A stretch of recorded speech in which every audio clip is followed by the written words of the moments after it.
Centrum, la Escuela de los Buenos Negocios. Y en ese afán de generar cada vez mejores y buenos negocios, hemos estructurado una serie de mesas de trabajo en la que invitamos a diferentes actores de nuestra comunidad vinculada para ayudarnos a entender cómo generar impactos positivos en nuestras empresas, en nuestra comunidad y en la vida de nuestros colaboradores. Sin más, le doy la bienvenida a Jorge Melo Vega para esta mesa de conducta empresarial responsable. Muchas gracias, Percy, y muy buenos días, y muchas gracias a las personas que nos acompañen aquí en la sesión, en el espacio presencial, y han podido llegar tempranos, un día después de un feriado, ¿no? Y a los participantes que nos están acompañando en este momento a través del Zoom, y aquellos que también nos están viendo a partir de la plataforma digital del diario Gestión, que es el socio de este proyecto. Mi nombre es Jorge Melo Vega, soy profesor en Centrum y formo parte del equipo de Centrum Business Tank, que es la organización que convoca a esta actividad que promueve la Escuela de Negocios que nos ha presentado Percy Centrum, ¿no? El Centrum Business Tank es un espacio de análisis, de intercambio y generación de ideas, conocimientos y soluciones entre tomadores de decisiones y expertos de los sectores empresariales, gobiernos, de la sociedad civil, los gremios y la academia, ¿no? Entre otros actores más. Y para ello contamos con 4 ejes, ¿no? Uno, el de los buenos negocios, la transformación empresarial en la era digital, Futuro Perú, hemos tenido un evento hace un par de días, y conducta empresarial responsable, que es el eje del cual yo soy responsable, precisamente. Y hoy es lo que nos toca abordar, ¿no? Es el de la conducta empresarial responsable. Y le hemos llamado a esta reunión la de los retos de una conducta empresarial responsable en un entorno de bajo cumplimiento. Y con eso ya estamos diciendo bastante para lo que es nuestra realidad. Para esta actividad hemos invitado a un destacado panel precisamente por su experiencia y para que nos ayude a encontrar esa luz que está algo opaca, no la estamos viendo, esa luz, y allí donde hay una clara voluntad por parte de las empresas por hacer las cosas bien, definitivamente, pero nuestro entorno social o institucional está cada día más complejo. Por ello nos acompañan Rosa María Flores Arauz, que es la gerenta general de Calpa, la empresa generadora de energía más grande del país.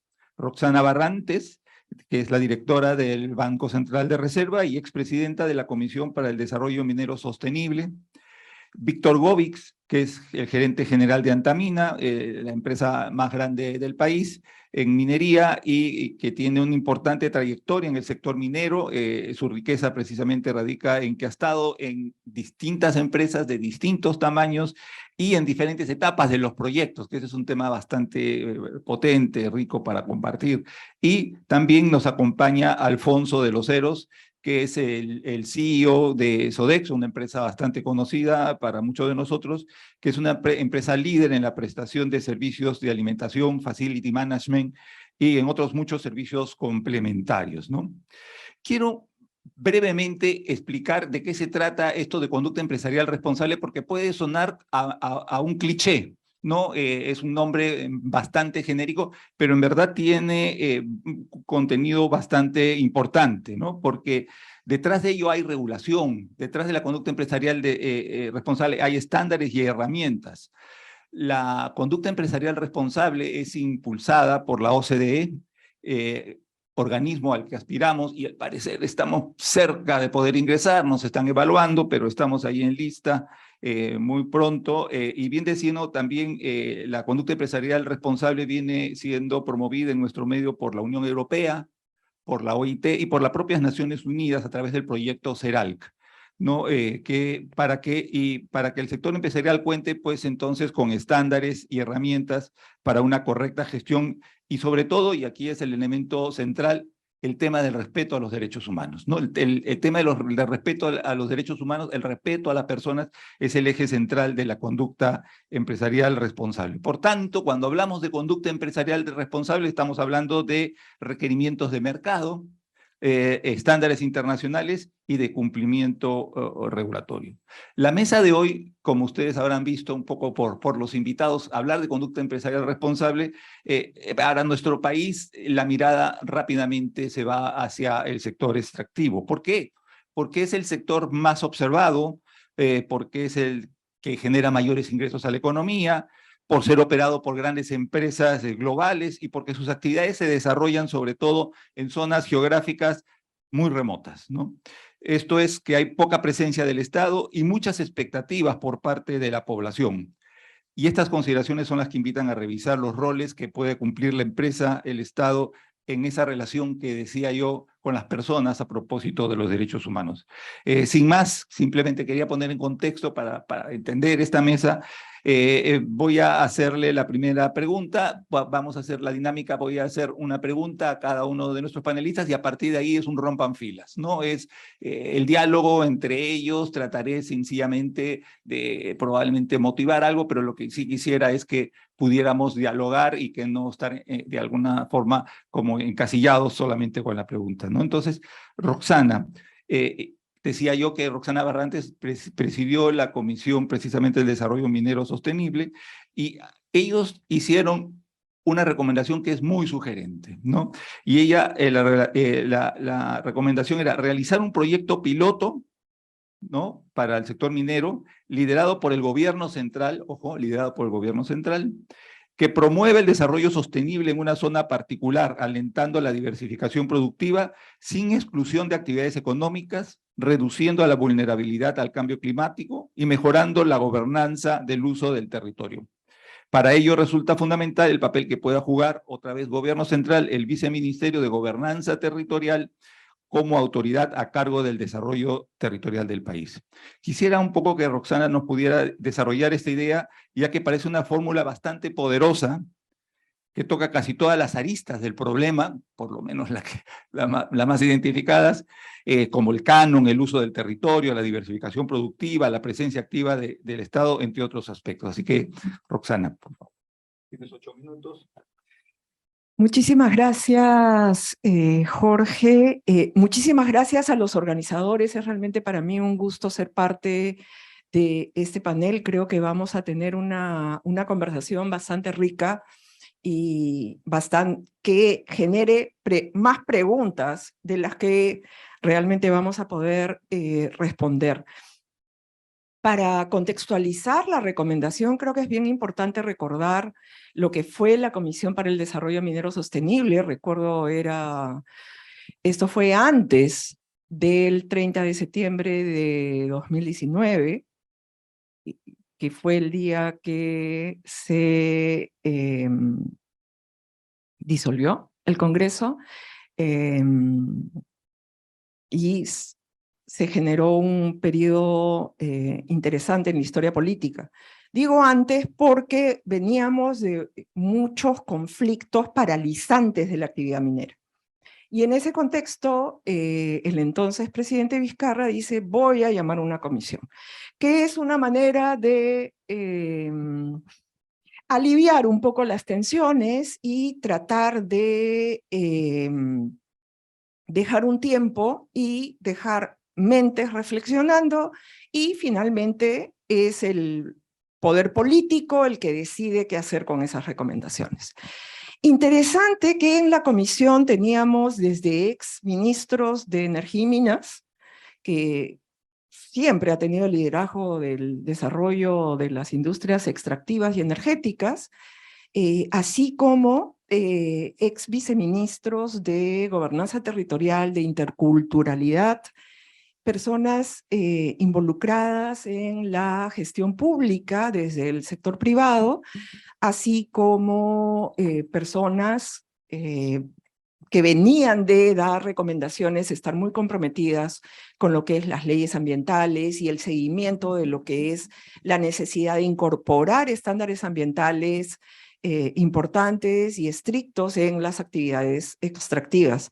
Y yo, que vengo más bien del sector académico, Jorge ha destacado un par de encargos que tengo, pero mi principal actividad viene por el trabajo como profesora en el Departamento de Economía de la Universidad Católica e investigadora del Instituto de Estudios Peruanos. Entonces, nos abocamos durante 4 meses muy intensos a tratar de encontrar recomendaciones porque, claro, todos esperaban que nosotros dijéramos hay que cambiar la ley de minería. Y resulta que esa no fue la recomendación y fue un consenso. Prácticamente todas las recomendaciones son consensuadas, o sea, digo, una de las 90 recomendaciones no fueron resultado de un consenso de estos actores tan diversos que tuvimos oportunidad de compartir este trabajo. Pero sí hicimos mucho énfasis y le pusimos mucho protagonismo a la necesidad de pensar el desarrollo de los territorios de una manera distinta. De ahí viene la recomendación del piloto territorial. Y yo sé, creo que la pandemia nos ha dejado clarísimo que cualquier cambio nos genera mucha tensión. Y esta recomendación es una que exige muchísimo cambio. Primero, porque parte de reconocer el desarrollo territorial como un conjunto de relaciones sociales entre agentes económicos que encuentran que un determinado espacio es donde desarrollan sus actividades, llevan a cabo sus actividades para vivir. Y todo lo que queremos hacer es vivir bien, de acuerdo a nuestros valores, a nuestra sensación de pertenencia a una comunidad. Y partimos de la comprensión de que el Estado es el líder y articulador de la acción colectiva de todos esos agentes. Con lo cual, el Estado, y desde el gobierno central, le corresponde liderar el proceso de articulación de intereses de todos los actores que encuentran que un territorio es el espacio para desarrollarse y aportar a la economía, a la sociedad, a la cultura nacionales. ¿Qué significa esto?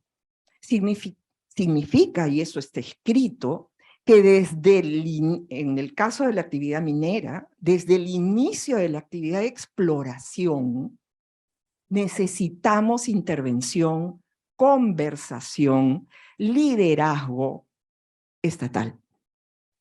Y claro, establecimos una recomendación de un proceso que dependía, o sea, si yo estoy de paseo, yo soy ingeniera minera, asumamos por un segundo, por todo lo que sé, digo, yo creo que acá hay litio, ¿no? Entonces quiero caminar por una comunidad. Efectivamente, tú dices, ahí yo no necesito pues que venga el ministro o que venga el... ¿no? Voy conversando. Pero ya en el momento que yo, como empresaria, quiero llevar capital para chequear efectivamente cuál es la magnitud de esos recursos, puedo hacer un plan de negocio, puedo desarrollar una mina acá, ahí es que ya necesito a este articulador de la acción colectiva e involucrarme con todos aquellos que ya tienen derecho sobre ese espacio, de tal modo de poder proponer un desarrollo territorial, ¿no? Y esto es algo que por algún motivo, a pesar de que está clarísimo, y lo escribí, yo recuerdo haberlo escrito con Iván La Negra, que también fue miembro de la comisión, que por algún motivo no ha sido comprendido en algunos sectores del lado empresarial. Ahora, esta visión puede, y lo digo en esta primera intervención porque me parece bien importante contrastar, ¿no? Porque desde el punto de vista de la eficiencia económica, si yo me pongo economista, o sea, mi formación es en economía, pregrado, posgrado, etc., dicto economía, dirijo la maestría de economía, digamos que no voy a decir que los comprendo, pero entiendo que un economista piensa en eficiencia. Entonces yo digo, hey, un ratito, yo estoy trayendo una inversión de $6.000 millones. Voy a contribuir X, Y y Z recursos durante 15, 20 años a la economía nacional. Y lo comparo con el valor de la producción agropecuaria, ganadera, que está siendo desarrollado en esos territorios ricos en minerales. Y yo digo, debe haber un monto que yo puedo compensar a todos los ciudadanos que viven en ese territorio y decirles, yo puedo generar acá más valor, ¿no? ¿Por qué no se mueven? ¿Por qué no puedo hacer una compraventa en el estilo del derecho de los 4 atributos de la propiedad? Y acá los abogados, por favor, completen, ¿no? Uso, disfrute, enajenación y reivindicación, que no es necesariamente la manera que buena parte de nuestros conciudadanos que viven en los territorios más alejados del centro económico y de poder, que es Lima, comprenden que es una relación de propiedad y una enajenación, ¿no? Entonces, ahí es donde viene el tema de necesitamos un articulador, porque no es que los derechos de nuestros conciudadanos valgan menos, porque todos somos iguales ante la ley. Entonces, Estado como articulador de todos estos intereses para lograr un desarrollo territorial. Gracias. Muchas gracias, Roxana, y claramente nos da para abrir el debate posteriormente, porque sí, es una apuesta importante por la parte más débil de la balanza, que es precisamente la del Estado, ¿no? Y en esa línea, y había destacado yo la experiencia que tiene el ingeniero Víctor Govitz a partir de los distintos procesos, que es un poco lo que nos explicaba Roxana, ¿no? Desde el origen, si voy a invertir los 6.000 millones, desde el origen, pues tengo que empezar a mirar qué está pasando en el tema, ¿no? Y la reflexión que le quería hacer a Víctor, más bien de tipo provocador, es que posiblemente no hemos analizado en profundidad la realidad de nuestros espacios altoandinos, donde no se realizan operaciones de mediana o de gran minería, y seguramente son zonas muy pobres, ¿no? Definitivamente son zonas muy pobres, donde tampoco llega el Estado, ¿no? Pero al no existir las demandas económicas de las que nos hablaba Roxana, en razón a la presencia de la empresa privada, no hay conflictividad social, porque tampoco hay expectativa alguna, ¿no? El tema está un poco el rol de la empresa, la inversión, las expectativas, las que de alguna manera se generan como una especie de caldo cultivo para el tema de la conflictividad.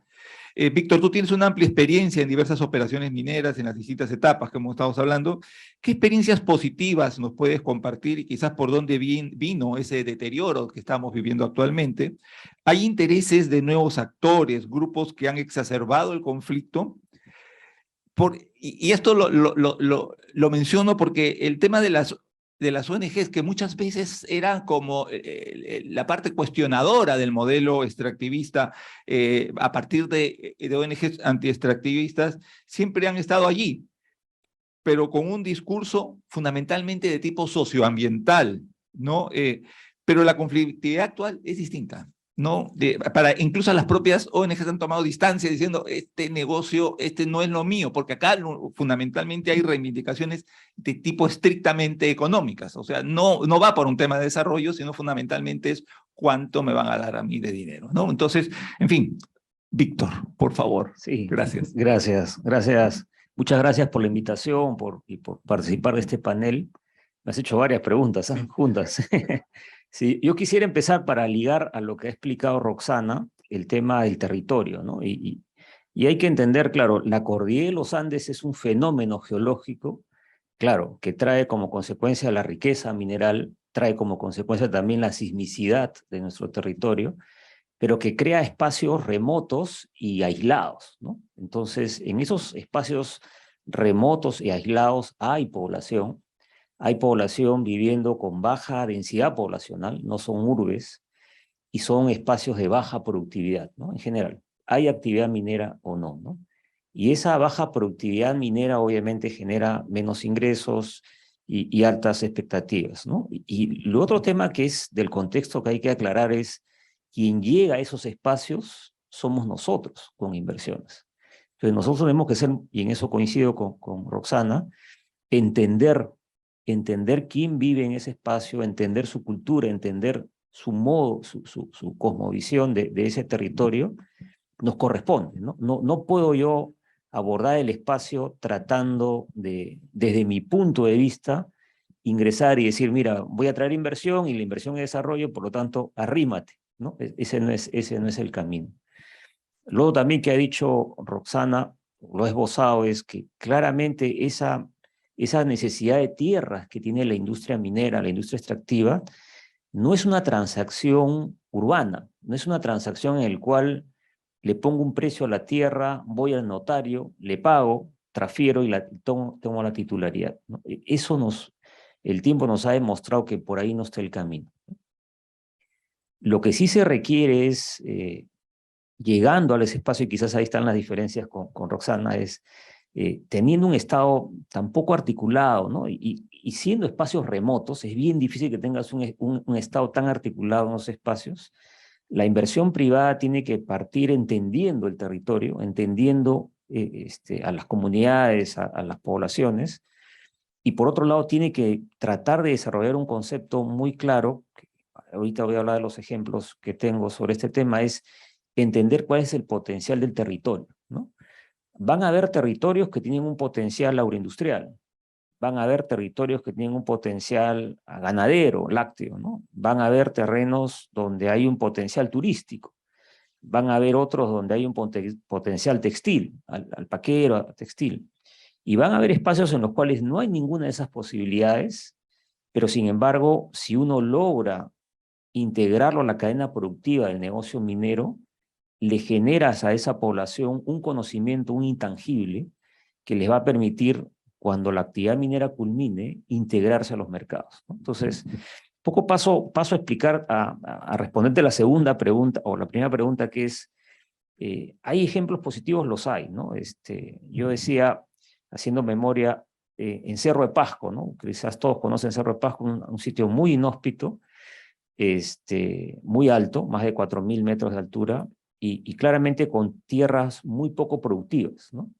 Y ahí hay dos muy buenos ejemplos. La comunidad campesina de Rancas, seguramente muchos han leído literatura a Manuel Escorzas, en la comunidad de Rancas y en otra comunidad muy cercana que es Huaraucaca, son dos ejemplos muy positivos, que crearon empresas comunales y con el capital semilla, porque hubo una compra de tierras, con la compra de tierras, en lugar de repartirse el dinero, lo que hicieron crearon una empresa comunal, compraron equipo y se insertaron en la cadena productiva de la mina. Al día de hoy esas dos comunidades tienen grifos, esas dos comunidades tienen empresas de transporte interprovincial y ya no son negocios necesariamente vinculados a minería, ¿no? Entonces, Cerro de Pasco es un ejemplo. He trabajado también en la Sierra de la Libertad, en Huamachuco lo mismo, ¿no? La diferencia de Huamachuco es que ahí sí hay mucho más potencial ganadero, lácteo, pero igual, la empresa comunal que permitió integrarse al sector minero, les permitió crear un nivel de administración distinto, ¿no? Entonces, yo los he visto después, claramente algún día el negocio va a cerrar, pero el conocimiento administrativo de gestión que han adquirido es valioso, ¿no? Los va a marcar la diferencia. Y quizás para poner el tercer ejemplo más cercano en el tiempo es el tema de Antamina. Antamina tiene la particularidad, pues, que tiene una franja de operaciones de más de 300 kilómetros, ¿no? Porque va desde la mina hasta el puerto. Entonces, lo que hemos hecho, regresando al concepto de Roxana, es, en la manera de administrar y de entender el territorio, lo hemos dividido en 5 unidades de gestión territorial, le llamamos nosotros.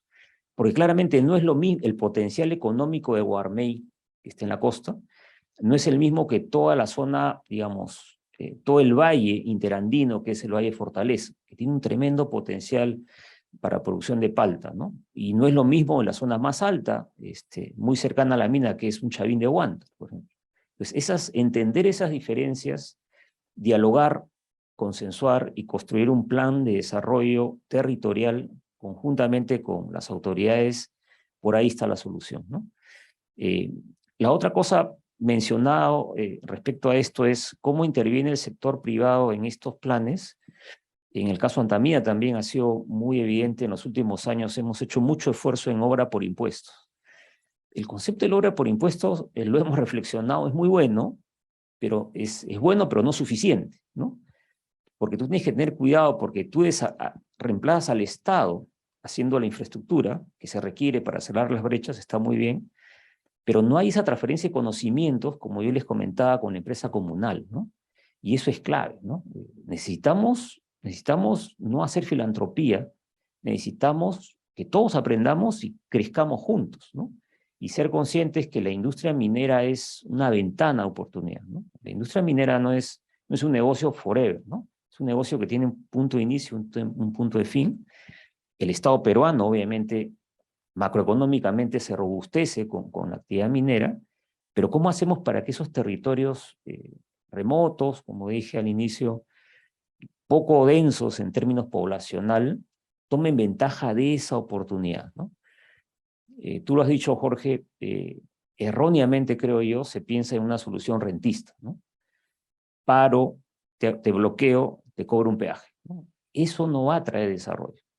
Y eso, en estos espacios, en estas oportunidades, es bueno decirlo, ¿no? Es decir, los territorios altoandinos tienen un problema de productividad. La industria minera es una ventana de oportunidad que requiere una reflexión previa, que es entender el potencial de económico de ese territorio y usar la industria minera como, digamos, el capital semilla, la oportunidad para que esa brecha se cierre y lograr que el potencial productivo que tenga ese territorio se integre al mercado. La ventaja de la industria minera es que sí, pues, desarrolla un esquema logístico. Desarrolla carreteras, lleva internet, lleva energía. Todos esos atributos hay que usarlos pensando en el día después que ya no haya industria minera. Solamente para terminar, el tema, me decías, de las ONGs. Yo creo que en general hay ONGs que sí tienen ese entendimiento de que se requiere entender el territorio y desarrollarlo. Yo creo que hay de ese tipo. No pensemos que todas las ONGs son antimineras, pero sí, también es cierto que, no sé si son ONGs, pero sí hay abogados identificados que tienen una suerte de franquicia, ¿no? Una suerte de franquicia y tienen su tarifario, y llevan a las comunidades a esta discusión rentista, ¿no? Entonces, y eso hay que desenmascararlo, porque eso no va a traer progreso. Eso es populismo, eso es mentir, eso no es desarrollo. Gracias, Víctor. Sí, justamente esa era un poco la idea de que en el fondo percibo como que las ONGs que de alguna manera cuestionan o están observando los espacios socioambientales se pueden convertir en unos importantes aliados en este nuevo escenario para marcar distancia frente a estos abogados o que están confundiendo a las comunidades para ir a una lógica rentista donde el billete que entre, ya hemos visto la experiencia además que ya ocurrió porque se ha dado el dinero en algún momento y esto ha resultado siendo peor, pero conversaremos de eso también. Ahora, a Rosa María Flores Arauz le quiero preguntar, ella tiene un doble gorro aquí, importante, además, primero porque obviamente si hay alguien que está de moda, si hay una industria que está de moda en el mundo ahorita, es la industria de la generación de energía, ¿no? En todo el mundo estamos viendo, toda la crisis global está pasando por su sector, ¿no? Y claro, y nuestros minerales requieren de esa energía, o sea, parte del valor de nuestros minerales pasa precisamente por tener esas energías limpias, por un lado, y por otro lado, el mayor impacto ambiental que genera la industria minera pasa por la energía, ¿no? Entonces, aquí hay un rol bien importante que nos quisiera que nos comenten en este doble gorro de esta energía limpia, que en algunos casos es extractivista. Aquí en el Perú, aquí no quiero meter mucho ruido, pero en el Perú calificamos como energía limpia la energía que se produce a partir de quemar gas. En Europa no, en Europa es no es energía limpia, ¿no? Obviamente no es carbón ni diésel, pero no necesariamente, sino más bien se va por un tema de generación de industrias renovables. Pero por otro lado, tú tienes, Rosa María, en tu actividad, pues este tipo de relacionamiento, yo lo he visto muy de cerca en la lógica hidráulica, cómo se relacionan las comunidades con Electroperú. Y la pregunta era más bien, ¿qué pasa con ese relacionamiento en el caso de ustedes? ¿No? ¿Qué expectativas tienen las comunidades próximas a la operación hidráulica? ¿Son similares a las que recibe, por ejemplo, Electroperú? ¿O ustedes, al ser un operador privado, que es otro elemento de ruido que creo que es importante tener ahora, a propósito de un estudio que ha salido el fin de semana de IEP respecto a la percepción hacia la empresa, ¿no? ¿O reciben ustedes mayor presión por ser precisamente privados? ¿Y cómo se manejan, no? Y por otro lado, también si las empresas a ustedes les piden algún tipo de certificación o proceso de debida diligencia respecto a los impactos socioambientales que generan precisamente sus operaciones. He Gracias. preguntado de todo. De todo, sí. Pero lo resumo en 3 preguntas. Nada, gracias Jorge y gracias a Centrum por la invitación y a todos los organizadores y a este fabuloso panel también. Aprendo mucho de ustedes.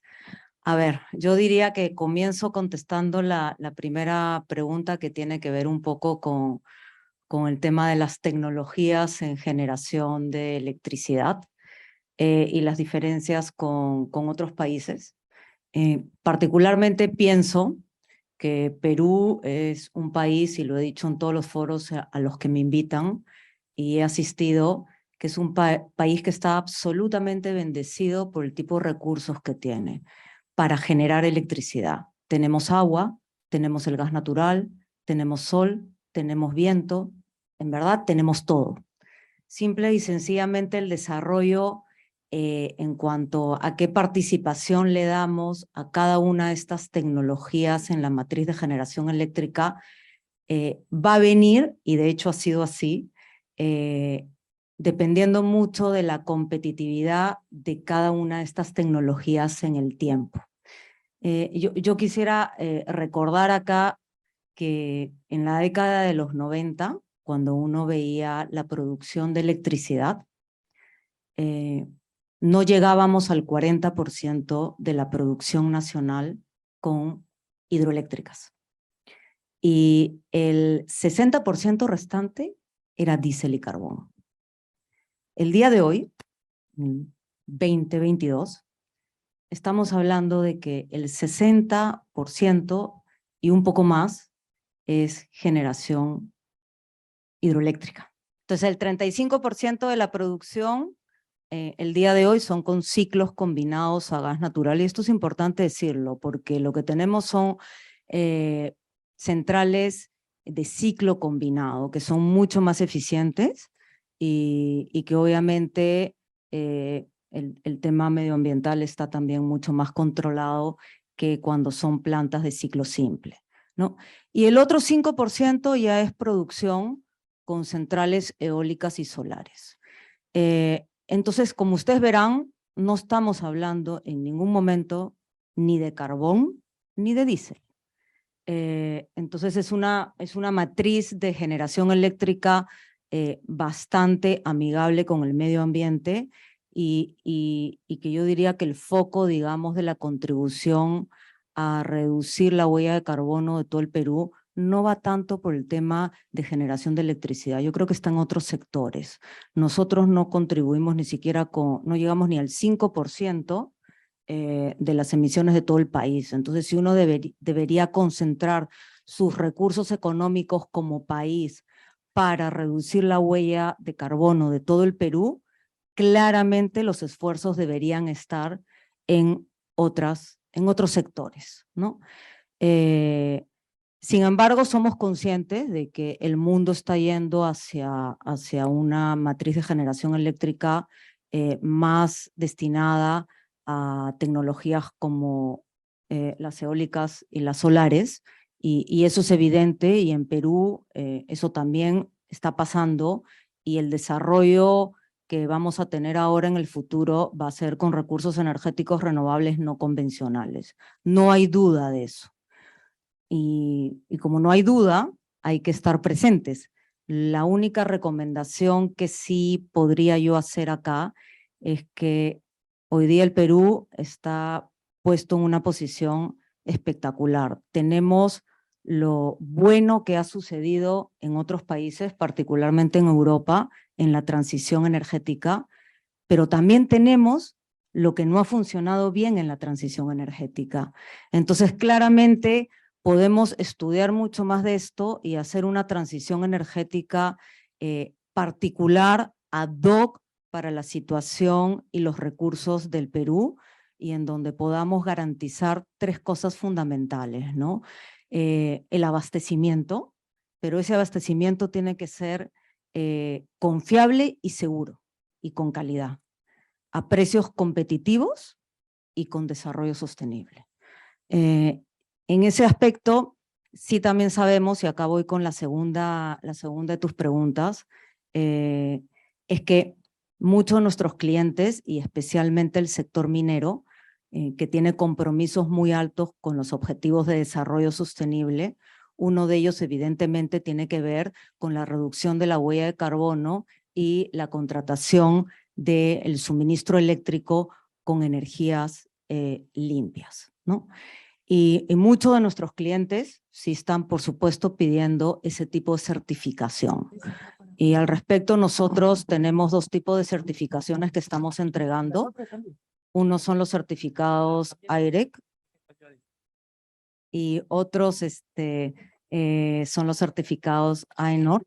Y estamos impulsando este tipo de certificaciones con nuestros clientes porque entendemos los compromisos en los que están y apoyando como siempre en ello, ¿no? Con los clientes más medianos o pequeños, ahí estamos haciendo otro tipo de soluciones y con ellos estamos trabajando en colaborar para que crezcan con soluciones energéticas ad hoc en los sitios en los que están. Y eso es básicamente. Ahora, tu pregunta relacionada, Jorge, con el tema de básicamente la responsabilidad social y lo que nos pueden o no solicitar las comunidades del área de influencia directa e indirecta en nuestra zona. Yo diría que no lo voy a enfocar solamente en la central hidroeléctrica que nosotros operamos, Cerro del Águila, en Huancavelica, porque nosotros también operamos otras 2 centrales hidráulicas, Cañón del Pato y Carhuaquero. Lo voy a hablar en general como áreas de influencia en general en las centrales hidroeléctricas en las que estamos. Y básicamente yo diría que un poco es en los sitios en donde hay generación de electricidad y minería, queda claro que siempre la presión va a ser mucho más relacionada a la actividad minera, ¿no? Ahora, en zonas en donde tenemos centrales eléctricas y no hay minería, evidentemente si viene una presión, y lo pongo en positivo, ¿no? No hay que pensar que la presión es en negativo, sino es el hecho que uno está en la zona, está en sitios, como ya lo comentó Víctor, eso también nos pasa a nosotros, sitios en donde el Estado, hay que decir las cosas como son, nunca fue, nunca se preocupó, nunca ayudó el Estado a que los gobiernos locales y los gobiernos regionales puedan tener un plan de mediano y largo plazo de desarrollo. Son sitios en donde el déficit de infraestructura es enorme y estamos hablando no solamente de agua, desagüe, carreteras, en muchas zonas internet también, no muy pocas ya, pero todavía. Estamos hablando de vivienda, estamos hablando de acceso a la salud,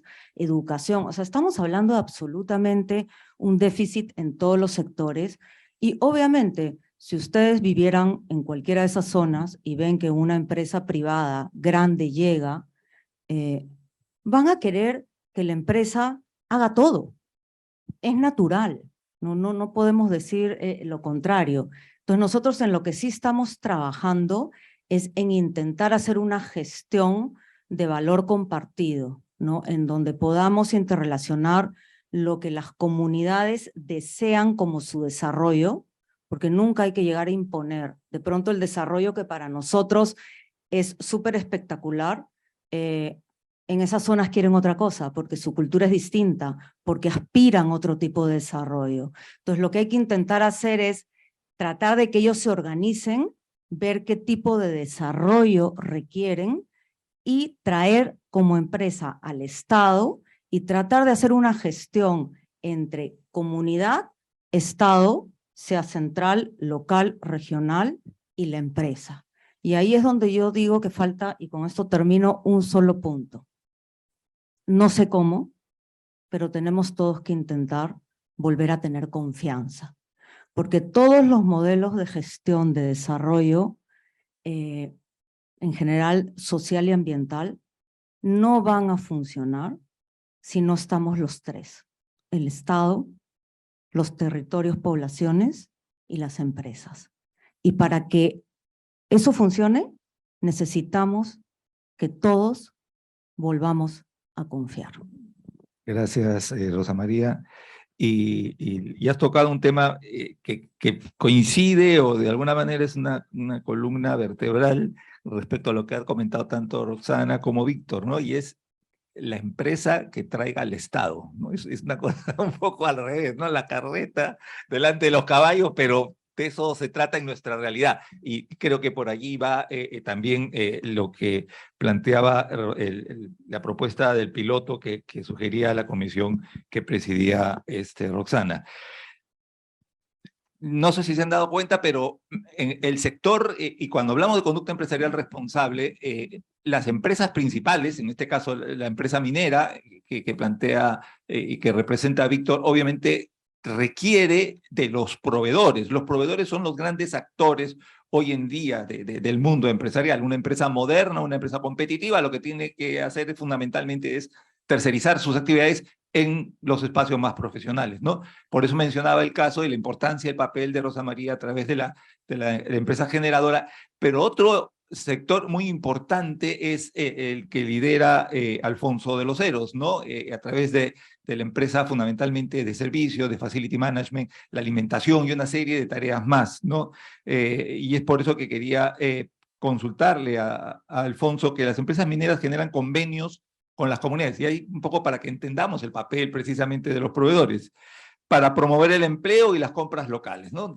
Propiamente a la empresa minera, esas tipos de tareas mucho la terceriza a través de sus grandes proveedores que están cerca. Y a su vez, las empresas tercerizan ese compromiso que adquieren con las comunidades a través de proveedores como Sodexo en este caso.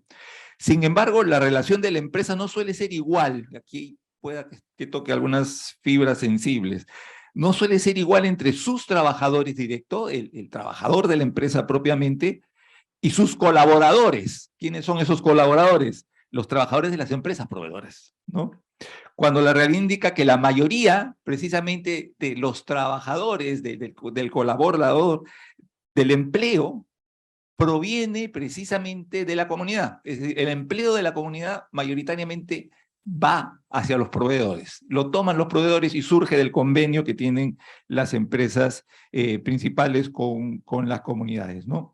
Y lo mismo pasa con el tema de las compras locales, ¿no? Para verbigracia el caso de los alimentos, ¿no?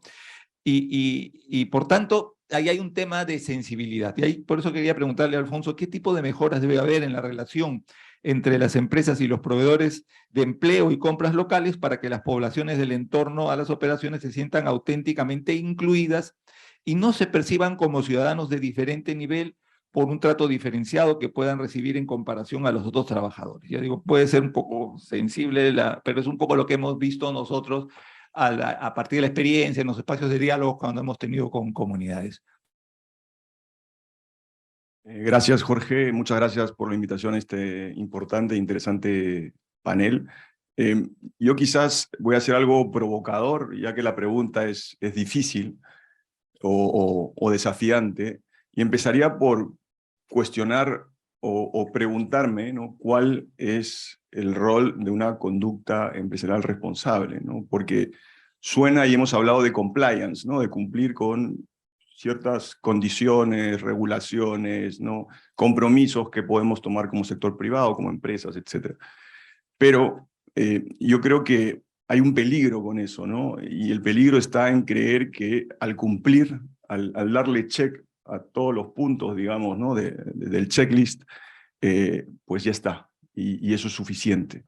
Y yo creo que no es suficiente, por lo menos no mirarlo de esa manera, ¿no? Yo creo que justamente la conducta empresarial responsable tiene que ir más allá, tiene que pasar de una lógica transaccional a una lógica trascendental, ¿no? Donde realmente empecemos por entender cuál es nuestro rol, ¿no? En el lugar donde estamos. Nosotros operamos en todo el país. ¿Cuál es nuestro rol ahí? De acompañamiento de nuestros clientes, sí, pero también de compromiso con la comunidad, compromiso con nuestros colaboradores, con nuestros proveedores. Cómo desde esa mirada comenzamos a construir otro tipo de relacionamiento, ¿no? Donde las cosas cambien, donde pongamos a las personas en el centro de lo que hacemos, ¿no? Y ahí es interesante, yo creo que la contribución o el avance que se está dando en esto de los derechos humanos, ¿no? Porque quizás hasta hace algún tiempo ha sido tomado un poco con cierta sensibilidad por el sector privado y por nosotros mismos, ¿no?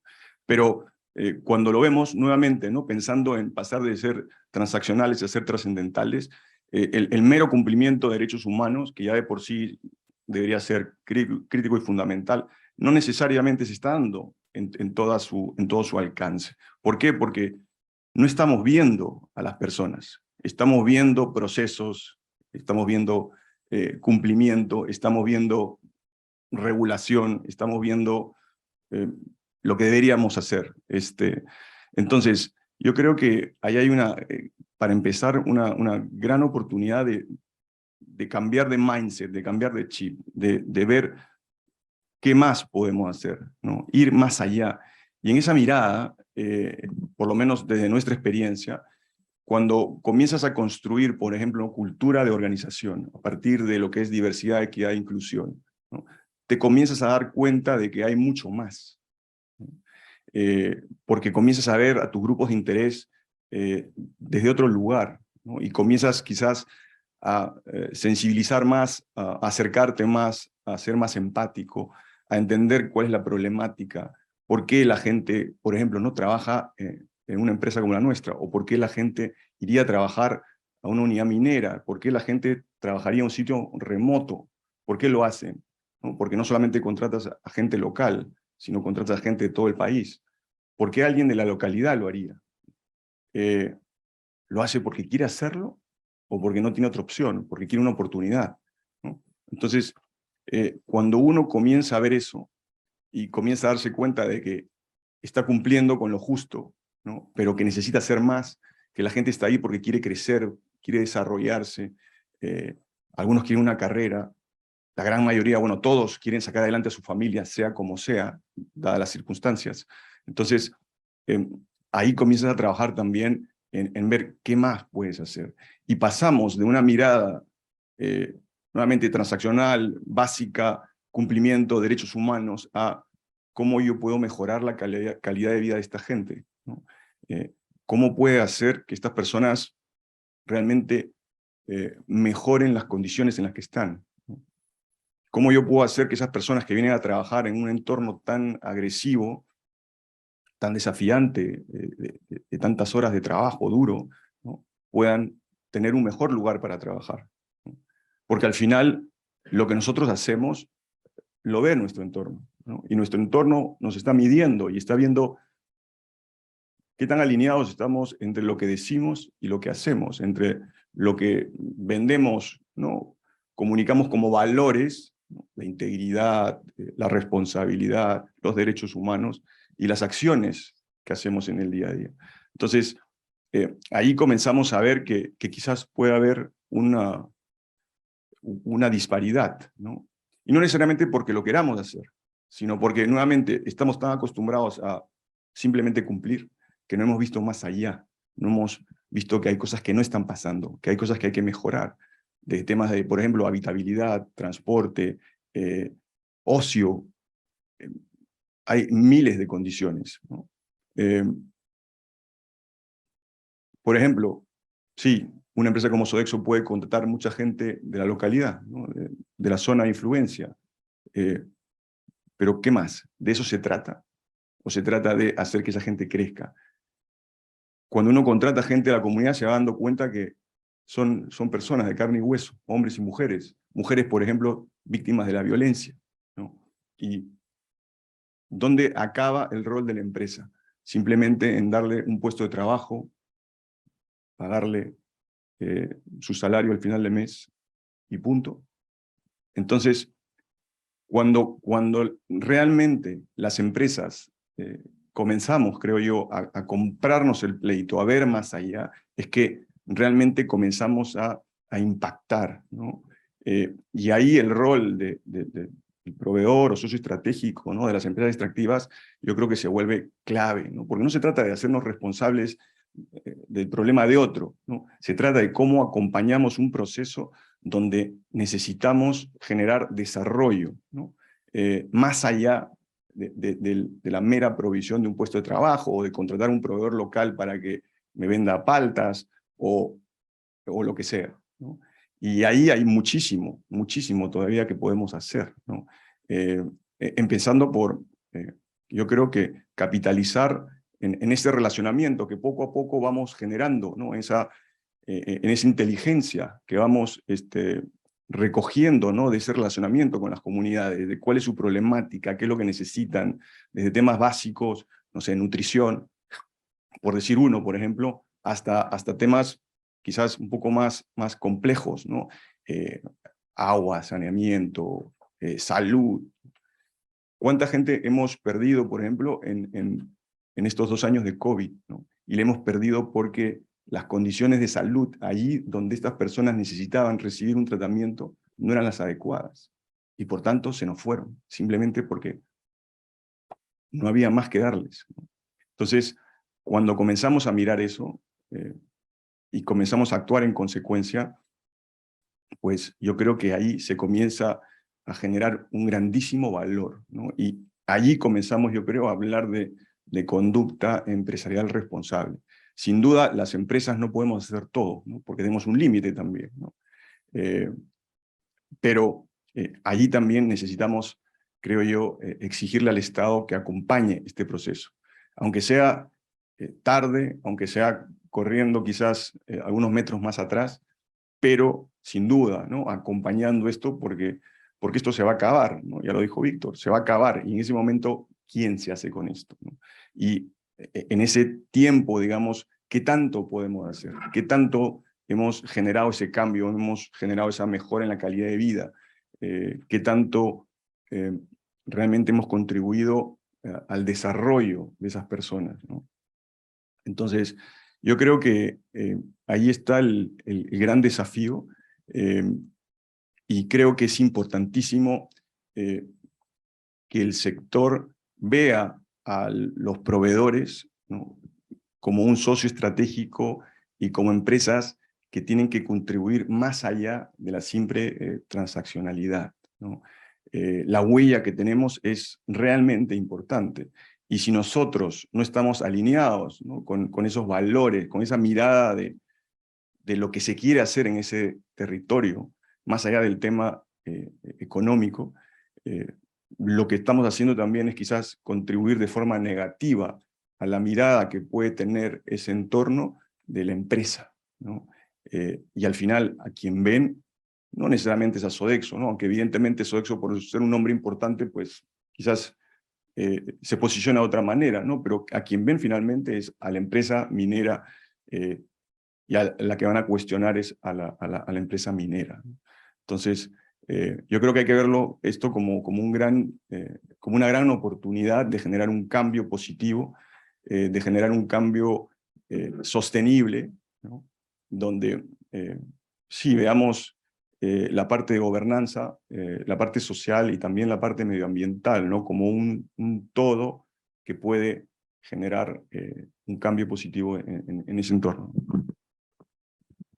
Muchas gracias, Alfonso. La verdad que es interesante porque has como sintetizado lo que queríamos hacer la reflexión sobre el tema de esto de la conducta empresarial responsable en entornos de bajo cumplimiento. O sea, no se trata solamente de un tema de cumplimiento. La conducta empresarial responsable, pues, son herramientas, son estándares, son, etcétera, pero claro, el entorno no nos los permite. Pero lo que sí ha sido transversal en las 4 presentaciones, y es aquí donde planteaba yo el rompan filas, es precisamente en que estamos hablando de que hay que acompañar al Estado, hay que empujar al Estado, porque obviamente no es que sea el rol de la empresa, pero la empresa sí es consciente por un tema de derechos humanos, de decir, oye, estoy en un entorno que fracasa. No puede haber una empresa exitosa en entornos que fracasen. Entonces, ese impulso, ¿cómo hacer para que funcione mejor?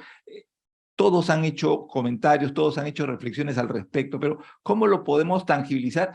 Y otro tema también es cómo podemos ayudar a mejorar ese tema reputacional, porque el sector privado está muy cuestionado. Yo le hacía la pregunta a Rosa María a propósito de si hay una presión de expectativas superior si es que hay una empresa privada que si hubiera una empresa pública, o si hay una presión de expectativas donde hay una inversión versus donde no la hay. Y si no, donde no la hay, no hay ninguna expectativa porque nadie espera nada. Entonces, estamos viendo que el papel de la empresa en nuestro país no es más bien de impulsor para que el Estado empiece a operar, empiece a funcionar y sea un buen socio, ¿no? Entonces, aquí el rompan filas, quizás, Roxana, te pido que tú arranques porque tú eres la del piloto automático. No, automático no. Gracias, gracias.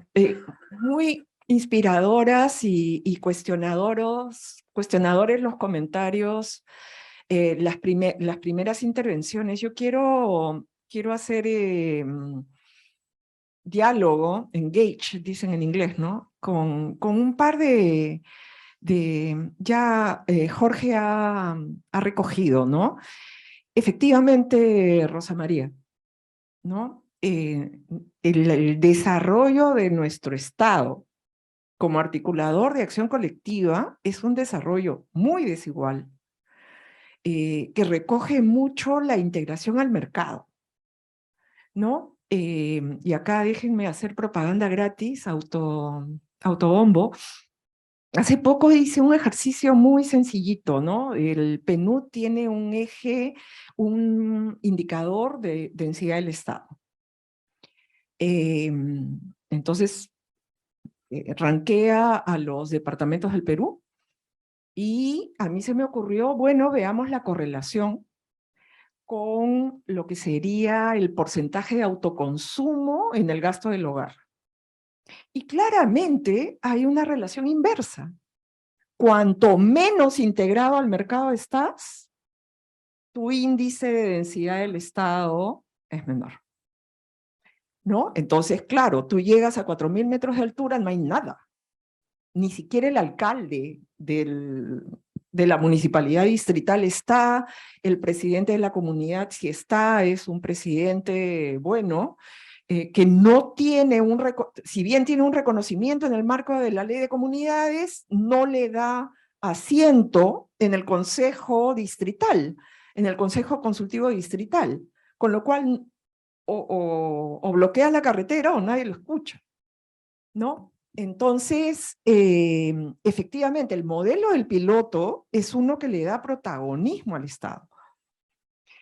Entonces, claro, es un modelo que quisiéramos, o en todo caso hemos propuesto implementar, que esté para la discusión, pero partiendo de un reconocimiento de que el Estado es muy débil, y acá déjenme meter otro tema que a veces cuando le reclamamos al Estado, nos olvidamos pues que está la dichosa Contraloría. Y en ese momento la Contraloría te cuestiona si haces o si no haces. Con lo cual tú dices, mejor me hago el muertito y que nadie vea si hago o si no hago, porque si no me va a venir un procedimiento disciplinario y dependiendo de quién sea el siguiente responsable político, me van a pagar el abogado o no me van a pagar el abogado. Entonces, claro, si yo soy funcionaria pública, no, pues no me involucro en nada, no innovo, no hago nada nuevo, no gestiono.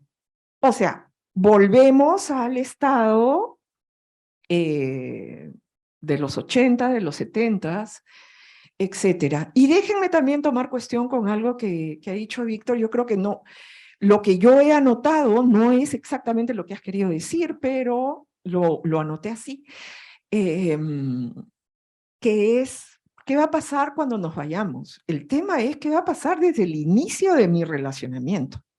Y ahí viene un tema que acá déjenme compartirlo y por favor corríjanme si estoy equivocada, ¿no? Tú tienes, en el lado minero, tú tienes juniors que empiezan a hacer la exploración, hacen todo y establecen un tipo de relación con los ciudadanos de los territorios de una manera que cuando alguien le compra la operación para hacer un desarrollo de miles de millones de dólares, ya trae una historia de relacionamiento detrás. Y desde las empresas grandes, las empresas que listan en bolsa en el extranjero, que tienen que responder a otro tipo de grupos de interés, con otros estándares, resulta que viene la relación con una historia que es como, y acá déjenme bromear un poco, recomponer un matrimonio cuando había un problemón y ya, pues a veces no te queda otra que salirte, pues, ¿no? Porque no hay forma por toda la historia que traes. Y acá lo dejo porque si no, Coco me va a cortar. Muchas gracias. No, es absolutamente cierto. El tema y muchos de los proyectos están precisamente con ese tema, ¿no?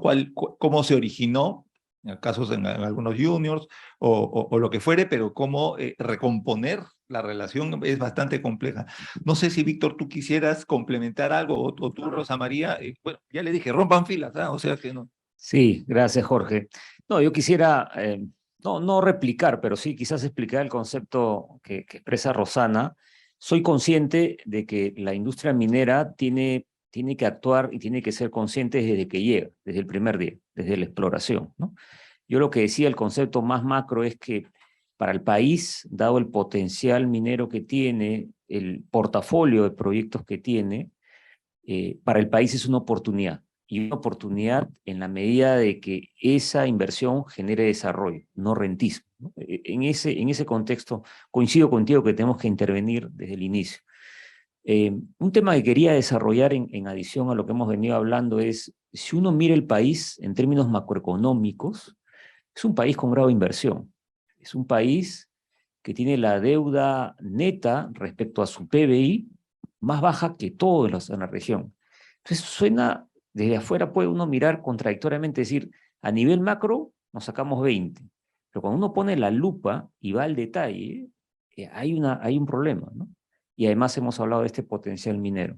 Entonces, lo que yo postulo, y ahí viene la reflexión que quiero transmitirles, es que, claro, lo que pasa es que si macroeconómicamente estamos bien, lo que no estamos logrando es con esos fondos públicos traer desarrollo a territorios que hemos hablado de baja densidad poblacional, territorios generalmente altoandinos o amazónicos.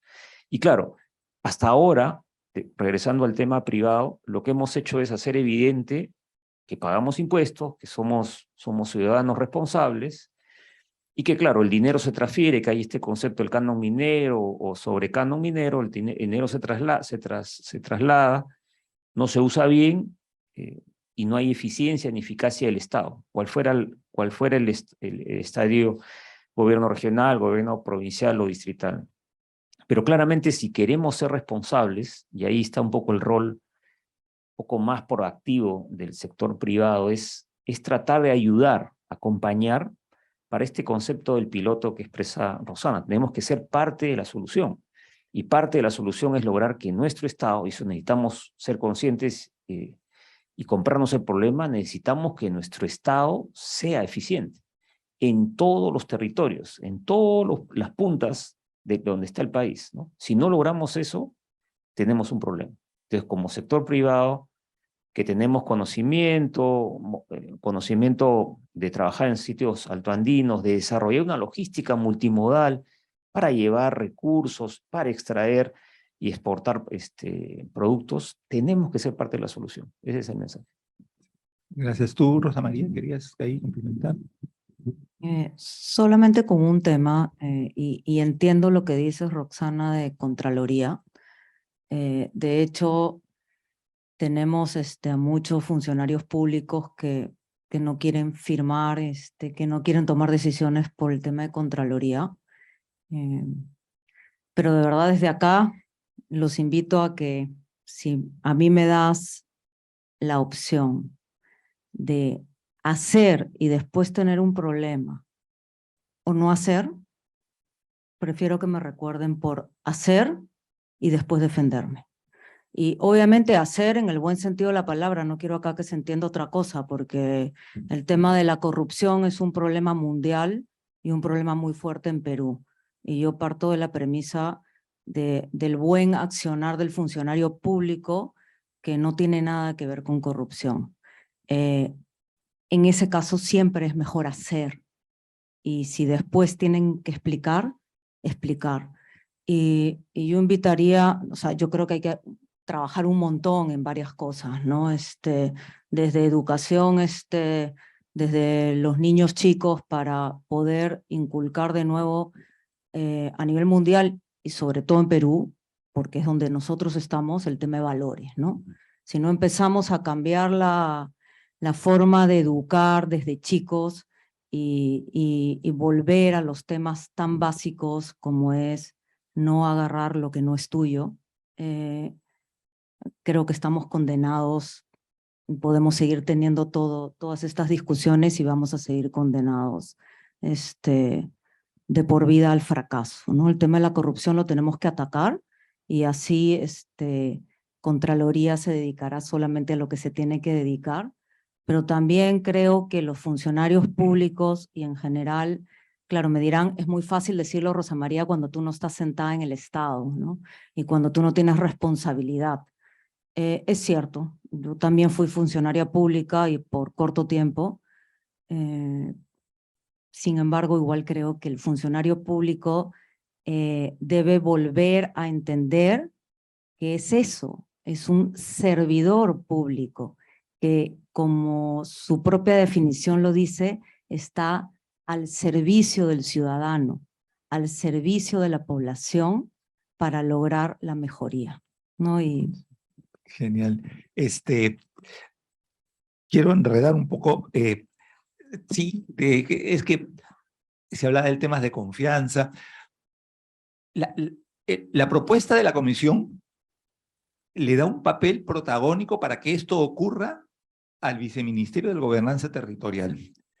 Y por otro lado, hay un discurso valioso, interesante, quizás no para nuestra realidad, donde hay que impulsar los procesos de descentralización. Pero la realidad nos indica de que los recursos que son para el desarrollo de las comunidades son recursos provenientes del canon. ¿No sería más bien importante, a partir de precisamente la experiencia piloto, de que haya una mayor intervención del gobierno central a los efectos de que se destinen esos recursos para el desarrollo, que no sea una lógica rentista? Hemos visto, ya sabemos, la mirada más bien descentralizada. El alcalde o el presidente de gobierno regionales hace sus números, hay que darle 500 soles a cada uno, esa es la mirada y eso va a demorar mucho en cambiar. O sea, mientras estemos pensando, no, tenemos que cambiar la mentalidad de los otros, eso va a demorar mucho. Y por otro lado, una lógica del gobierno central diciendo, no, esto es canon, y como es canon de por medio, yo tengo una mayor intervención, yo debo de participar allí, y vamos a ver cuáles son esas necesidades básicas de la población para las que hay que trabajar. Casi diría como que desandar respecto al tema de la gestión, el uso del gasto en las regiones para que haya una mayor presencia e intervención del gobierno central, que nos ha demostrado pues que para ese tipo de cosas, las cosas un poco mejor, ¿no? Gracias. Efectivamente, lo que yo denomino mal entendimiento de lo que es una autonomía y descentralización, etcétera, que es importante como parte de lo que es salir de una mentalidad muy autoritaria y muy planificadora, en el mal sentido de la palabra, pero efectivamente, si vamos a darle protagonismo al gobierno central, tenemos que atarlo con mecanismos innovadores de decisión de gasto, que efectivamente se use esta frase, que a mí no me gusta en realidad, el tema del cierre de brechas, ¿no?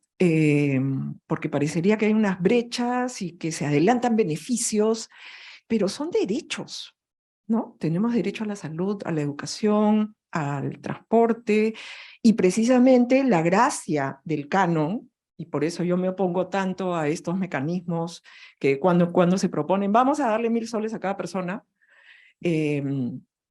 porque tú necesitas lo que se llama el capital social, la infraestructura para el desarrollo de los emprendimientos, ¿no? Y tendríamos que estar siguiendo también a algunas tendencias que se están discutiendo sobre un sistema de salud distinto, sobre un sistema de educación distinto, que te reconozca el sentido de ciudadanía. Pero, y acá viene otra vez, he metido a la Contraloría, porque a veces pensamos el Estado y nos olvidamos que en la actualidad tenemos funcionarios que se contratan, que el CAS, que cuánto dura tu CAS, que tenemos muy poca línea de carrera en el Estado.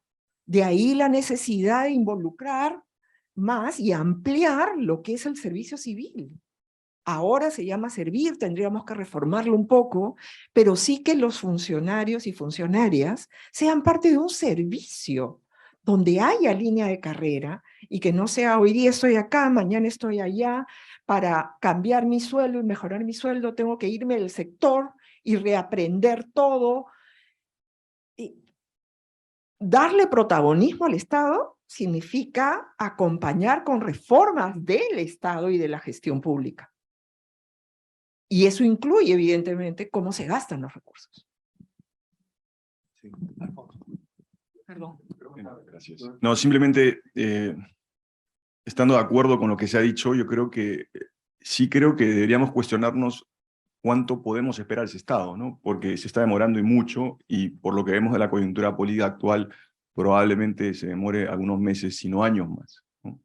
Entonces, yo creo que hay una doble pregunta ahí, ¿no? Por el lado de lo que sí se puede hacer a través del Estado, qué se puede hacer y qué se necesita hacer, porque lo necesitamos y ya. Y por el lado de la empresa también, yo creo que es importante pensar de que no podemos esperar, ¿no? Porque si esperamos, pues estamos muertos, ¿no?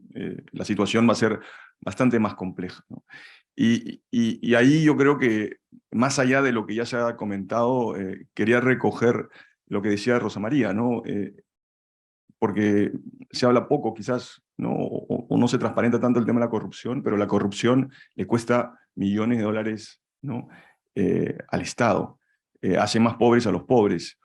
Y yo creo que eso, por ejemplo, es algo inmediato, ¿no?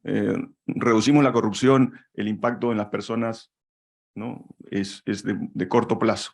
No es fácil, y menos en las circunstancias actuales, pero tenemos que hacer cosas, ¿no? Para avanzar. No podemos esperar, no podemos parar. Evidentemente, nuevamente, como decía antes, hay límites a lo que el sector privado puede hacer, pero creo que puede hacer bastante más de lo que uno a veces se imagina, ¿no? Gracias. Sí, lo que pasa es que yo no sé si nuestro modelo de Contraloría sea la mejor forma para luchar contra la corrupción, ¿no? Porque está demostrado que la lucha contra la corrupción ha sido un sinónimo del crecimiento de la Contraloría y las restricciones a la gestión, ¿no? Entonces, probablemente nos toca un poco más reinventarnos en cómo abordar el tema de la lucha contra la corrupción y que el Estado funcione, ¿no?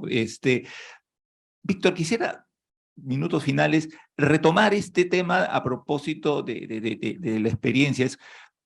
ya nos queda claro, y lo que se ha comentado todos, es que la empresa tiene que ayudar, impulsar a que en verdad el Estado, porque obviamente nos reconocemos que es el Estado el que debe mandar, que es el Estado el que está a cargo de los servicios públicos y del desarrollo y todo, pero bueno, ustedes están trabajando en Antamina bastante eso, y quizás compartirnos, no sé si termine siendo, la experiencia piloto todavía no existe, ¿no? Se No. trató de empezar, pero llegó el 28 de julio del Y 2021. no hay, porque justamente estaba pensando que esa locomotora que es Antamina, ese espacio geográfico que es Ancash, esa mirada de los líderes de la empresa precisamente que tienen este tema claro, ¿cómo hacer para que ese Estado empiece a funcionar acompañado de la empresa, o lo ves muy difícil si es que, por lo menos a nivel de gobierno regional y distrital, y más bien hay que ir trabajando más con el gobierno central? No sé, ahí tienes un micro. Gracias, Jorge, por la pregunta. En términos generales, creo que tengo una mirada optimista. Estamos trabajando, como les comentaba, tenemos una capacidad instalada muy importante en Antamina que sabe desarrollar obra por impuestos, ¿no?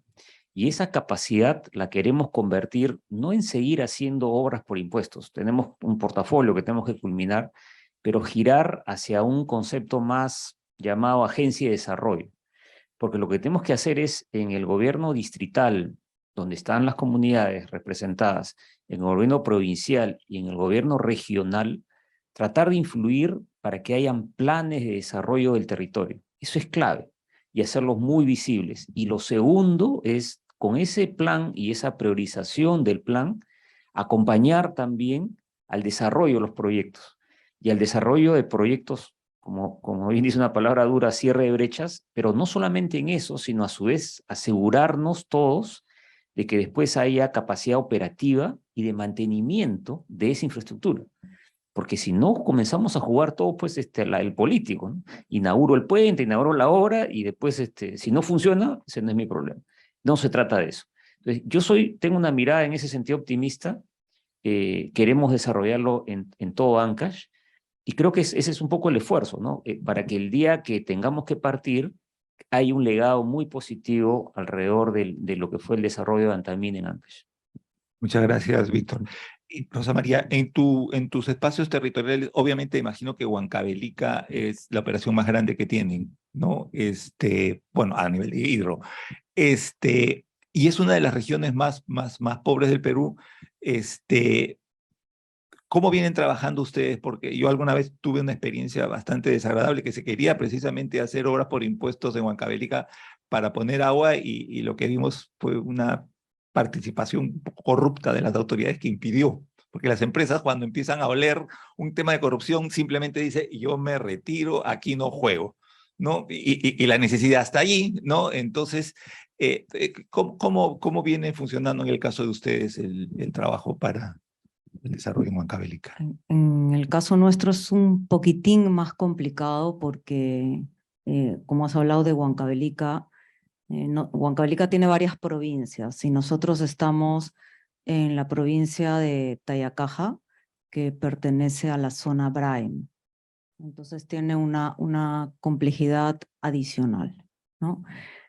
Sin embargo, eso no ha sido ningún obstáculo para que podamos trabajar con proyectos de desarrollo con las comunidades, y hay que buscar la oportunidad. Lo que tú dices es cierto: cuando tú ves que algo huele a corrupción, automáticamente das 20 kilómetros para atrás y te retiras, ¿no? Pero eso hace que busques alternativas que puedan funcionar también, porque ya nosotros sabemos que cuando tenemos problemas tenemos que buscar soluciones, ¿no? Entonces, hemos estado trabajando, voy a decir, al margen de lo que es nuestra propia responsabilidad social y nuestros propios proyectos, que normalmente van a proyectos productivos y de desarrollo, educación y salud, que básicamente son los 3 ejes en los que nosotros desarrollamos con el presupuesto de la empresa. y apoyamos a las comunidades en la elaboración de sus propios desarrollos, ¿no? En que ellos se junten y vean la forma de ver qué quieren, y una vez que lo tienen definido, con cierta metodología, los apoyamos para gestionar en función de sus prioridades cada proyecto, si es con la localidad o es con el gobierno regional, o incluso en muchos casos con el gobierno central, ¿no? En eso ayudamos. Ahora, lo que nos ha funcionado mucho es apoyar directamente con la gestión, y en muchos casos incluso haciéndolo nosotros mismos, de los expedientes técnicos, ¿ya? Porque muchas veces tienen los recursos, los municipios o los gobiernos regionales, pero lo que no tienen es la capacidad técnica para hacer un expediente técnico que cumpla todos los checks y que se los aprueben, ¿no? Y adicionalmente hacerlo de la manera y de la forma más rápida, ¿no? Entonces ahí es donde entramos mucho y en donde podemos hacer bastante, ¿no? Gracias. Bueno, una última participación. Quería consultarle a Alfonso. La verdad es que a mí me apasiona el tema de proveedores, creo que por ahí va nuestra revolución. Buenas prácticas, Alfonso, respecto al tema de compras locales, empleos locales, que por ejemplo hayan tenido ustedes porque han contado con el apoyo del cliente, porque estábamos hablando de que al final quien se pone la medalla es el cliente, ¿no? Pero pasa por ser ustedes casi como que terminan siendo los operadores sociales, ¿no? Del cliente, ¿no? Porque son los que están en las zonas más próximas, están cerca de las comunidades. Finalmente sabemos que los trabajadores de la mina están en la mina, pero los que están afuera o están en el entorno son ustedes, ¿no? Entonces, en esta lógica de la confianza, de buscar esa luz que está un poquito oscura, quizás nos puedes comentar un poco eso. Sí, yo creo que, a ver, hay desde lo básico, que es la contratación de mano de obra local, ¿no? Donde evidentemente, y como decía antes, la idea no solamente es contratar mano de obra local, sino también acompañarla en su crecimiento y desarrollo, ¿no? En muchos casos para eso, inclusive hay una etapa previa donde montamos una escuela de capacitación o formación, ¿no?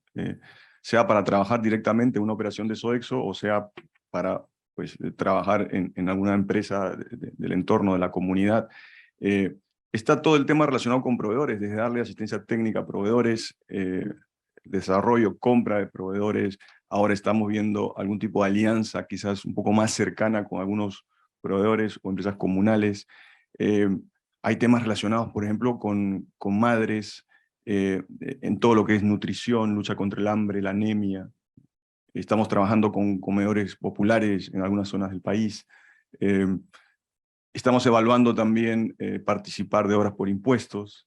Yo creo que el abanico de servicios y acciones que uno puede hacer con el entorno y con la comunidad son variados. Y de hecho, no me quiero olvidar, ¿no?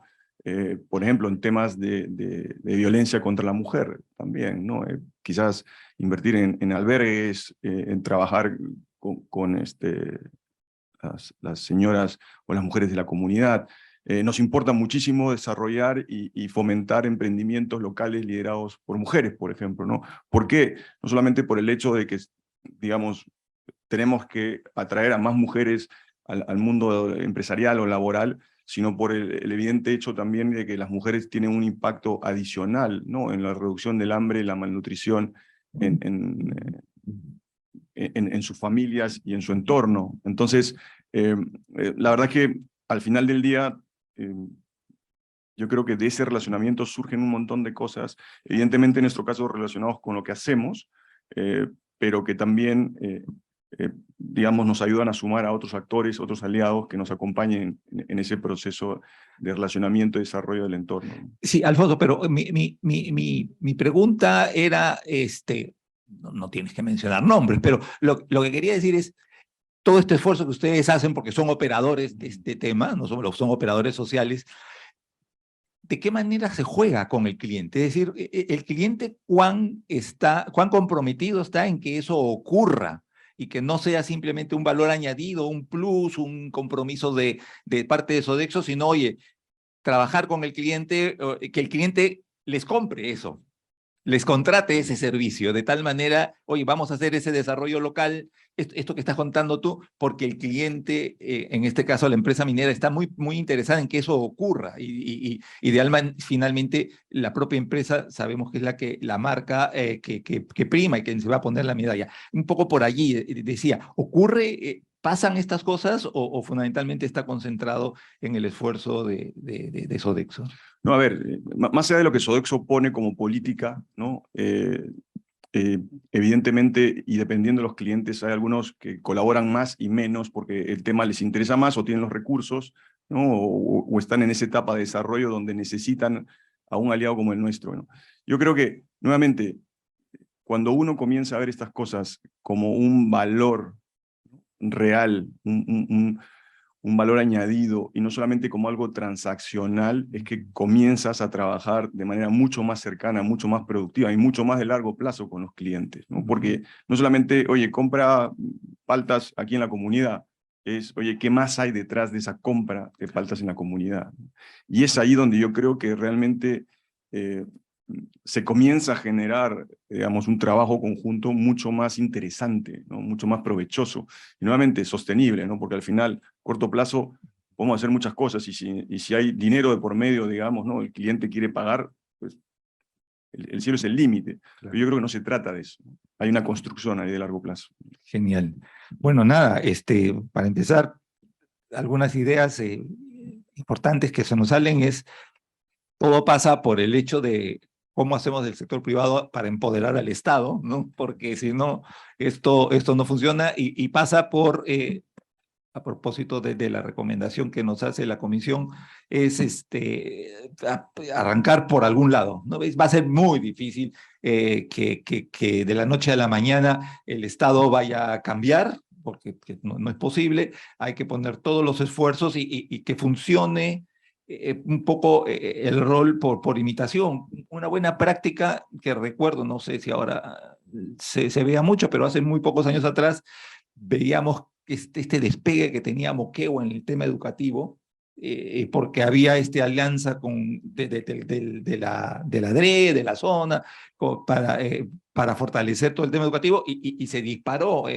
Tenemos experiencias, por ejemplo, en el caso del Cusco, ¿no? Que la zona de Espinar también es una zona que se ha disparado educativamente con respecto al resto y los alumnos de Espinar son los que más ingresan a los COARES porque hay un fortalecimiento en los temas educativos, que ya sabemos que es lo clásico, lo tradicional, lo primario, ¿no? Pero hay otro tipo de temas más donde se necesita generar este espacio de confianza para fortalecer al Estado y probablemente sea, como decía hace un momento, trabajarlo esto un poquito más por el gobierno central, por el viceministerio de Gobernanza Territorial, de repente ya no tanto por Energía y Minas como se pensaba anteriormente, porque estamos hablando de esta mirada integradora, ¿no? Y eso es un poco lo que queríamos conversar a propósito de esta mesa de conducta empresarial responsable en estos entornos de bajo cumplimiento. El bajo cumplimiento nos viene porque no solamente el Estado, la propia sociedad no está dispuesta a tener un cumplimiento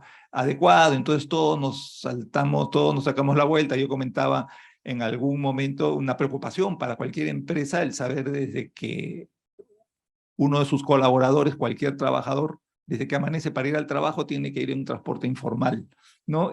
Para empezar, o sea, las transacciones de informalidad y de bajo cumplimiento que vivimos aquí en el Perú son terribles, ¿no? Son realmente complicadas y las empresas pues saben que por allí va su día a día, ¿no? Entonces, esa es un poco la reflexión que queríamos tener. Yo agradezco muchísimo a los compañeros aquí en el panel. Es un panel, ya les decía, extraordinario por la experiencia, por el conocimiento, por todo lo que nos traen, y a Centro Business Tank para poder seguir impulsando este tipo de iniciativas. Muchas gracias.